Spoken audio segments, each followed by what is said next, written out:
అందరికీ praise the lord.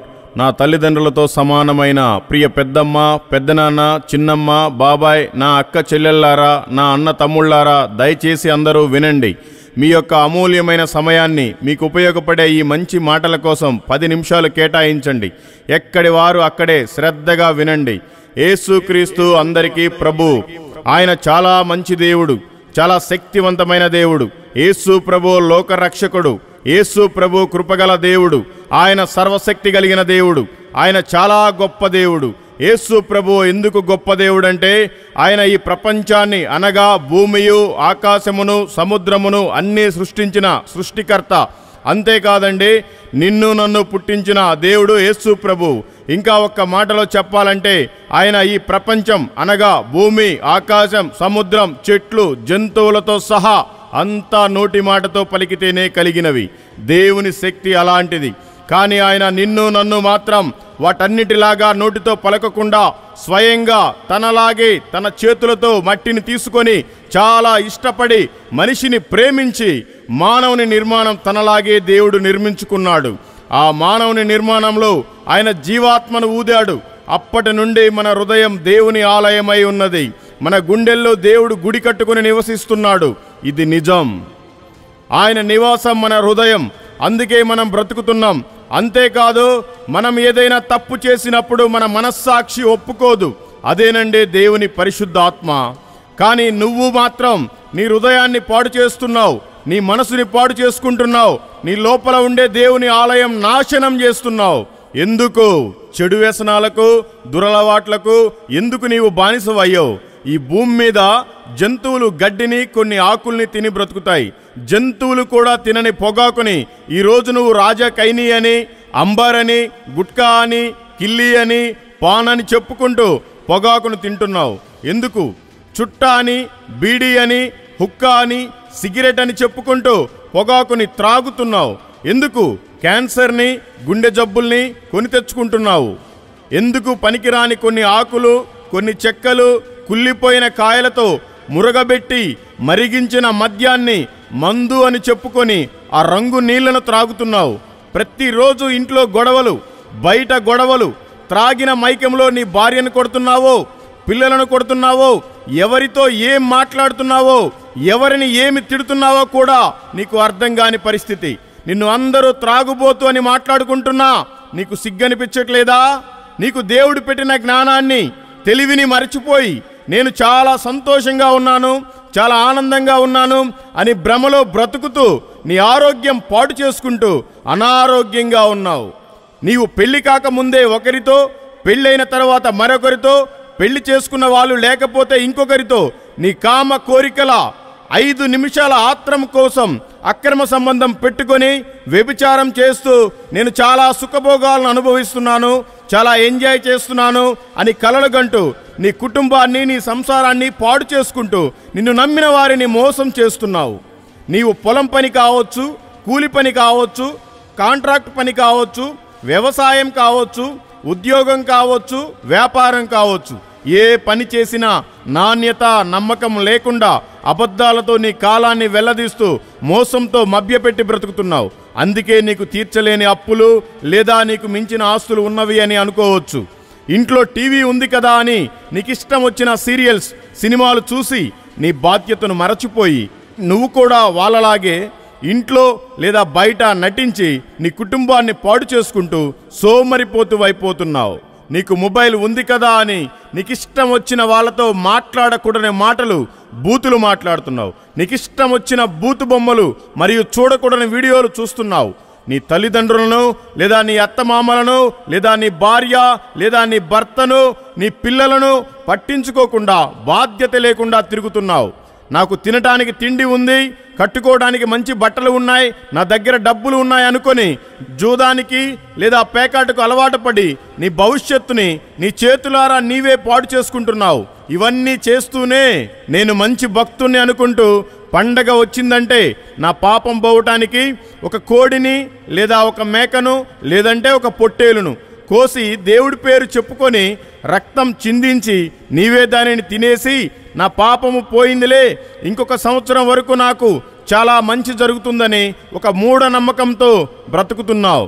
ఇవన్నీ దేవుడు చూసి నిన్ను నన్ను గ్రహించి మానవుడు పూర్తిగా చెడిపోయి ఉన్నాడు అని తనకు తానే మానవుడిగా తండ్రి ప్రమేయం లేకుండా పరిశుద్ధాత్మ దేవుని ద్వారా ఒక కన్యక గర్భమందు ఈ భూమి మీద లోకరక్షకుడు యేసుక్రీస్తుగా జన్మించి 33 సంవత్సరాల పైబడి ఈ భూమి మీద తిరిగి అనేక అద్భుతాలు మహత్తర కార్యాలు చేసి నీ పాపం నా పాపం అనగా జన్మ కర్మ పాపం కోసం ఆయనే బలిగా అర్పించుకొని శిలువ మీద చనిపోయి సమాధిలో పెట్టిన తరువాత 3వ రోజున తిరిగి లేచి తర్వాత చాలా మందికి కనబడి అనేక అద్భుతములు చేసి తిరిగి యేసు ప్రభు పరలోకానికి ఆరోహణమయ్యాడు. ఆయన వెళుతూ వెళుతూ చెప్పిన మాట, మనుషులంటే నాకు చాలా ఇష్టం, భూమంతా పాడైపోయింది, నేను పరలోకం వెళ్ళి మంచి పట్టణాన్ని తయారు చేసి మిమ్మల్ని తీసుకువెళ్ళడానికి నేను మళ్ళీ రెండవసారి వస్తాను. అక్కడ మీకు మోసాలు మానభంగాలు దొంగతనాలు అవి ఏమీ ఉండవు, రాత్రులు ఉండవు, అక్కడ మీకు చావు ఉండదు, అది మీకు శాశ్వతమైన జీవితం, అంతము లేని ప్రపంచం, నేను మీతో కూడా ఉంటాను, మీరు నాతో కూడా ఉంటారు అని యేసు ప్రభు చెప్పారు. యేసు ప్రభు వచ్చే ముందు ఇవి జరుగుతాయి. అవేమిటంటే ఇప్పుడు మనకి ఆల్రెడీ అందరికీ కనబడుతున్నవి. అవి భయంకరమైన రోగాలు, భూకంపాలు, వరదలు, సునామీలు, క్రొత్తగా corona virus, Wuhan virus, delta variant, ఇప్పుడు ఒమిక్రాన్ వేరియంట్, ఇంకా ఎన్నో మనకు తెలియనివి కూడా రావచ్చు. ఆశ్చర్యం లేదు. ఈ తాత్కాలిక జీవితంలో నీ భార్యా బిడ్డల కోసం కష్టపడి ఏదో ఒక పని చేసి పోషించుకుంటున్నావు. నీవు చనిపోయిన తరువాత శాశ్వత కాలం పరలోకంలో ఉంటావు గనుక నీవు దేవుని తెలుసుకో చాలు. ఈ రోజు మాత్రమే నీది, బ్రతికి ఉన్నావు గనుక రేపు అనే రోజు నీది కాదు అని నీవు గ్రహించాలి. ఒకటి మాత్రం నిజం, నీవు చనిపోయిన రోజున నీ తల్లిదండ్రులు కావచ్చు, నీ అన్న తమ్ముళ్ళు కావచ్చు, నీ అక్క చెల్లెలు కావచ్చు, నీ భార్య బిడ్డలు కావచ్చు, నీకు ఇష్టమైన కూతురు కావచ్చు, ఇంకా ఇష్టమైన నీ కొడుకు కావచ్చు, నీ స్నేహితులు బంధువులు ఎవరు నీతో కూడా రారు. నువ్వు సంపాదించిన నీ ఆస్తి ఏది నీతో పాటు రాదు. నీ పలుకుబడి, నీ పేరు, నీ ప్రఖ్యాతలు, నీ వెండి బంగారాలు నీతో రావు. నీవు న్యాయంగా కావచ్చు, అన్యాయంగా కావచ్చు, అక్రమంగా కావచ్చు, కష్టపడి కావచ్చు, నువ్వు సంపాదించిన డబ్బు బ్యాంకులో ఉండొచ్చు, మీ ఇంట్లో బీరువాలో ఉండొచ్చు, ఏది నీతో పాటు రాదు. అంతెందుకు 24 గంటలు నీతో పాటు నీ జోబులోనే ఉండే మొబైల్ ఫోన్ కూడా నీతో పాటు రాదు. అన్నీ వదిలేసి నువ్వు వెళ్లాల్సిందే. కానీ నువ్వు గమనించవలసిన ఒక ప్రాముఖ్యమైన విషయం ఏంటంటే, నీవు చనిపోయిన తరువాత నీ ఆత్మ ఎక్కడికి వెళుతుందో నీకు తెలుసా? అందరూ అనుకుంటున్నారు, నేను చాలా మంచి పనులు చేశాను, పేదవారికి సహాయం చేశాను, అందరికీ అన్నదానం చేశాను, వస్త్రదానం చేశాను, నేను చాలా పుణ్యకార్యాలు చేశాను అనుకొని భ్రమలో నేను ఖచ్చితంగా స్వర్గానికి వెళతా అని నీవు అనుకుంటున్నావు. అది తప్పు అని నీవు గ్రహించాలి. కానీ బైబిల్ గ్రంథంలో దేవుడు వాక్యం ద్వారా ఏం చెబుతున్నారంటే, యేసు ప్రభువును దేవుడిగా నమ్మి మారు మనసు పొంది బాప్తిసం పొందినవాడు రక్షింపబడును, నమ్మని వానికి శిక్ష విధింపబడును. కాలము సంపూర్ణమై ఉన్నది, దేవుని రాజ్యము సమీపించి ఉన్నది, మారు మనసు పొంది సువార్తని నమ్మండి అని యేసుక్రీస్తు చెప్పారు. యేసు ప్రభు వారు చెప్తున్నారు, నేనే సత్యము, నేనే మార్గము, నేనే జీవము, నా ద్వారా తప్ప ఎవ్వరూ పరలోకపు తండ్రి దగ్గరికి రారు అని చెప్తున్నారు. అంతేకాదు, మీరు సర్వలోకమునకు వెళ్ళి సర్వ సృష్టికి సువార్తను ప్రకటించుడి అని యేసు ప్రభు చెప్పారు. నువ్వు అనుకుంటున్నావు వీళ్ళకి ఏమీ పని పాట లేక ఏదో చెప్తున్నారు ఇక్కడికి వచ్చి, ఇది నా కోసం కాదులే, ఊరి బయట ఉండే వాళ్ళ కోసం అని నువ్వు అనుకుంటున్నావు. మాకు పని పాట లేక కాదు, అన్ని పనులు మానుకొని నువ్వు ఖచ్చితంగా తెలుసుకోవాలనే నీకోసమే ఈ మాటలు చెబుతున్నాము. అందుకే ఈరోజు మేము మీ మధ్యలోకి మీ ఊరికి వచ్చి ఈ మాటలు చెబుతున్నాము. నువ్వు కూడా దేవుని తెలుసుకో. నువ్వు ఏదైతే చెడు అలవాటుకు బానిసగా మారావో ఆ చెడు వ్యసనాల నుండి ఈరోజు నిన్ను యేసు ప్రభు విడిపిస్తాడు, నిన్ను ఆశీర్వదిస్తాడు. ఇవన్నీ నేను మీకు చెప్పటం వల్ల నాకు వచ్చే లాభం ఏమీ లేదు. కానీ ఎందుకు మీకు చెప్తున్నానంటే, నేను కూడా యేసు ప్రభు దేవుడని తెలియక ముందు ఒకప్పుడు అన్ని తప్పులు పాపాలు చేసి ఇప్పుడు దేవుని తెలుసుకొని చాలా ప్రశాంతంగా బ్రతుకుతున్నాను. నాకు వచ్చిన ఈ ప్రశాంతత మీకు కూడా రావాలని, మీరు కూడా దేవుని తెలుసుకోవాలని, నీవు కూడా నరకానికి వెళ్లకుండా పరలోకానికి రావాలని, నా భార్య పిల్లలను సైతం పక్కన పెట్టి ఈ మంచి పని చేయడానికి ఇష్టపడ్డాను. నేను దేవుడు యేసు ప్రభు అని తెలుసుకున్న తర్వాత నా పేరు మారలేదు, నా కులం మారలేదు, నా గోత్రం మారలేదు, నా మతం మారలేదు, నా మనసు మాత్రమే మారింది. నేను ఏ మతంలో దిగలేదు. క్రైస్తవ్యం మతం మార్చేది కాదు, కులాన్ని మార్చేది కాదు, మన జీవితాన్నే మార్చేది. నీ మనస్సు మారితే చాలు, దేవుడు నీ జీవితాన్ని బాగు చేస్తాడు, నిన్ను పరలోకానికి తీసుకొని వెళ్తాడు. ఇది సత్యం.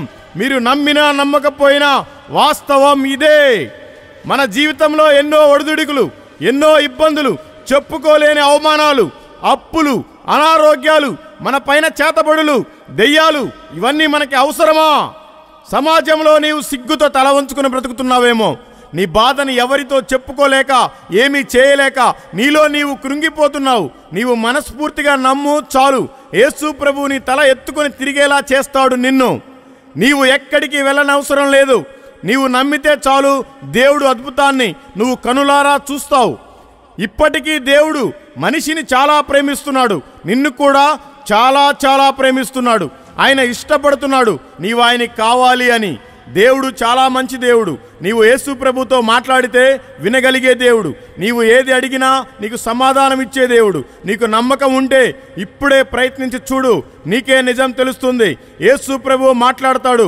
నీవు ఇంటి లోపలికి వెళ్ళి కూర్చొని, యేసయ్యా నీవు నిజమైన దేవుడు అంట కదా, యేసు ప్రభువా నీవు మనుషులతో మాట్లాడతావంట కదా, నాతో ఒకసారి మాట్లాడు ప్రభువా, ఇదిగో నాకు ఈ సమస్య ఉంది అని నీవు అడిగితే ఆయన విని నీకు వెంటనే జవాబునిచ్చే దేవుడు. అప్పుడు దేవుని స్వరము నీకు వినపడుతుంది. నీ ఆరోగ్యాన్ని బాగు చేసే దేవుడు, నీ కుటుంబంలో ప్రశాంతతని కలిగించే దేవుడు. మేము ఏదో మాటలు చెప్పటం కాదు, ఒక్కసారి యేసు ప్రభుతో మాట్లాడి చూడు, నీకే నిజం తెలుస్తుంది. దేవుడు మాట్లాడటం అంటే ఏదో నీ దగ్గరికి వచ్చి భోజనం చేసావా, మంచినీళ్లు తాగావా అని కాదండి. నీ లోపల ఉండే ఆత్మతో దేవుడు మాట్లాడతాడు, అది నీకు తెలుస్తుంది. ప్రయాసపడి భారము మోసుకొనుచున్న సమస్త జనులారా నా యొద్దకు రండి, నేను మీకు విశ్రాంతి కలుగజేతును అని చెప్పాడు. యేసు ప్రభువు దగ్గరికి రావడం వలన, దేవుణ్ణి నమ్ముకోవడం వలన నీ పేరు మార్చుకోవాల్సిన అవసరం లేదు, నీ కులం మార్చుకోవాల్సిన అవసరం లేదు, నీ మతం మార్చుకోవాల్సిన అవసరం అంతకంటే లేదు. నీ మనస్సు మార్చుకుంటే చాలు. యేసు ప్రభు దేవుడు అని నమ్మితే చాలు. దేవుడు నిన్ను ప్రేమిస్తున్నాడు, దేవుడు నిన్ను పిలుస్తున్నాడు. నీవు నమ్మి ఆయన దగ్గరికి వచ్చినట్లయితే నీకు ఏ బాధ ఉందో ఎవరికి చెప్పుకోలేకపోవచ్చు, కానీ నువ్వు మీ ఇంట్లో కూర్చొని యేసు ప్రభువుకు చెప్తే నీ బాధలన్నీ తీరిపోతాయి. ఇది సత్యం. నీవు నమ్మితే చాలు. యేసు ప్రభు ఈ భూమి మీద చేసిన అద్భుతాలు ఏమిటంటే, గుడ్డివారికి చూడటానికి చూపునిచ్చాడు, పక్షవాతం వచ్చిన మనిషిని బాగు చేశాడు, కుంటి వారికి నడవటానికి కాళ్ళు ఇచ్చాడు, మూగవారికి మాట్లాడటానికి మాటలోనిచ్చాడు, చెవిటివారు వినగలిగారు, 12 సంవత్సరముల నుండి రక్తస్రావంతో బాధపడుతున్న స్త్రీ బాగుపడింది, కుష్ఠరోగి బాగుపడ్డాడు, దెయ్యాలు పారిపోయాయి. ఇలా 1 కాదు 2 కాదు, ఎన్నో అద్భుతాలు చేసిన దేవుడు యేసు ప్రభు. యేసు ప్రభు ఒక పల్లెకో, ఒక గ్రామానికో, ఒక ప్రాంతానికో, లేక ఒక కులానికో, ఒక మతానికో చెందిన దేవుడు కాదు. ప్రతి మనిషికి ఆయన దేవుడు. నమ్ముట నీ వలనైతే నమ్మువానికి సమస్తము సాధ్యమే అని యేసు ప్రభు వారు చెప్పారు. సమస్యలు పోవటానికి ఇదిగో ఈ సమయం నీకోసమే వచ్చినట్లుంది. దేవుడు మాట్లాడుతున్నాడు. ఇది వింటున్న నీవు ఏ బాధలో ఉన్నావో నాకు తెలియదు, కానీ నీకు యేసు ప్రభు మీద నమ్మకం ఉంటే మా దగ్గరికి రండి, మేము ఇప్పుడే మీకోసం ప్రార్థన చేస్తాము. దేవుడికి ఇష్టం అయితే మీకు ఖచ్చితంగా ఆయన సహాయం చేసి యేసు ప్రభు రక్షణ నీకు కలుగజేస్తాడు. ఆయన నెమ్మది కలిగించి సంతోషపరుస్తాడు. నిన్ను, నీ కుటుంబాన్ని యేసు ప్రభు దీవిస్తాడు. సమయం ఉన్నప్పుడే నీ జీవితాన్ని కాపాడుకో, లేదంటే నీ జీవితాన్ని పాడు చేసుకుంటున్నావేమో ఆలోచించుకో. ప్రియ క్రైస్తవుడా, ఇదంతా విన్నావు కదా. నీవు దేవునికి దగ్గరగా జీవిస్తున్నావా? దేవునికి ప్రతిరోజు ప్రార్థన చేస్తున్నావా? 6 రోజులు నీవు కష్టపడి పని చేసుకుని 7వ రోజున ఆదివారము దేవుని సన్నిధిలో కనబడుతున్నావా? లేదా నీకు ఇష్టం వచ్చిన పని మీద, లేకపోతే ఏదో ఒక దానికి అలవాటు పడి సినిమాలకి, పనికి మాలిన పని మీద రోడ్ల మీద తిరుగుతున్నావా? లేదంటే క్రిస్మస్ లేదా గుడ్ ఫ్రైడే లేదా ఈస్టర్కి మందిరంలో కనబడి నామకార్థపు క్రైస్తవ్యంలో ఉంటున్నావా? నీవు ఇంకా ఎంతకాలం నామకార్థపు క్రైస్తవునిగా బ్రతుకుతావు? పేరుకేమో క్రైస్తవుడివి, బ్రతికేదేమో లోకస్తుల్లాగా. నువ్వు ఎలా క్రైస్తవుడు అవుతావు? నీలాంటి నామకార్థపు క్రైస్తవుడి వల్ల. నిజముగా భక్తి చేసే వారికి, ముఖ్యంగా దేవుడికి కూడా చెడ్డ పేరు వస్తుంది. అందువల్ల నీవు శాపాన్ని కొని తెచ్చుకుంటున్నావు. ఇదంతా నీకు అవసరమా? ప్రియ క్రైస్తవుడా, ఇప్పటికైనా దేవునికి దగ్గరగా బ్రతుకు. యేసు ప్రభువుకు దూరంగా ఉంటూ నీవు ఏమీ సాధించలేవు. నీ జీవితంలో మొత్తం నీవు చేసేది సున్నా. నీవు చెడు అలవాట్లు మొత్తం మానేసి ఈ రోజు నుండి ప్రభువు కోసం బ్రతుకు. ఆయన రాకడ బహు సమీపంగా ఉన్నది. దయచేసి ఈరోజు నీవు దేవునికి దగ్గరగా రా. యేసు ప్రభు నిన్ను పిలుస్తున్నాడు. ఆయన రాకడలో నీవు గనుక ఎత్తబడకపోతే ఇప్పటి పరిస్థితులు చూస్తున్నావు, ఇంకా రాబోయే రోజుల్లో చాలా దారుణంగా ఉంటుంది. నువ్వు త్వరగా గ్రహించి మేలుకో, లేదంటే భూమి మీద మిగిలిపోతావు. ఆ తర్వాత నరకంలో కాలిపోతావు. దేవుడు నిన్ను హెచ్చరిస్తున్నాడు. నీకు ఏది తక్కువగా కొరతగా ఉందో రా. దేవుడి దగ్గరికి వచ్చి నువ్వు అడుగు. ఆయన చిత్తమైతే ఖచ్చితంగా నీకు ఇస్తాడు. ఎవరో ఏదో చేస్తారని మనుషుల మీద నమ్మకం పెట్టుకోవద్దు, మోసపోతావు. క్రైస్తవుడా, ఆలోచించు. నీ తండ్రి నిన్ను పిలుస్తున్నాడు. దయచేసి ప్రార్థన చేసుకో. నిన్ను మళ్ళీ ఆయన కుమారుడిగా కుమార్తెగా అంగీకరిస్తాడు. ఇప్పటి వరకు చెప్పిన మాటలు అన్నిటినీ చెవులతో వినిన ప్రతి మనిషికి పరిశుద్ధాత్మ దేవుడు మారు మనస్సు దయచేసి వాళ్ళ హృదయాల్లో ఈ మాటలు స్థిరపరచి యేసు ప్రభువు వారి రెండవ రాకడలో ఎత్తబడుటకు వీరిని బలపరిచి ఆయన ఎదుట వీరందరినీ సాక్షులుగా ఒక్కొక్కరిని నిలువబెట్టును గాక. Amen, amen, amen.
క్రీస్తు రాకడ సమీపముగనున్నది.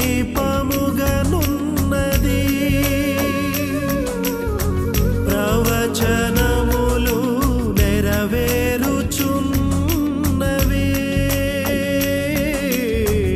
క్రీస్తు రాకడ సమీపముగనున్నది. ఈ జీవితం స్థిరమని నమ్మకుని, జీవితం స్థిరమ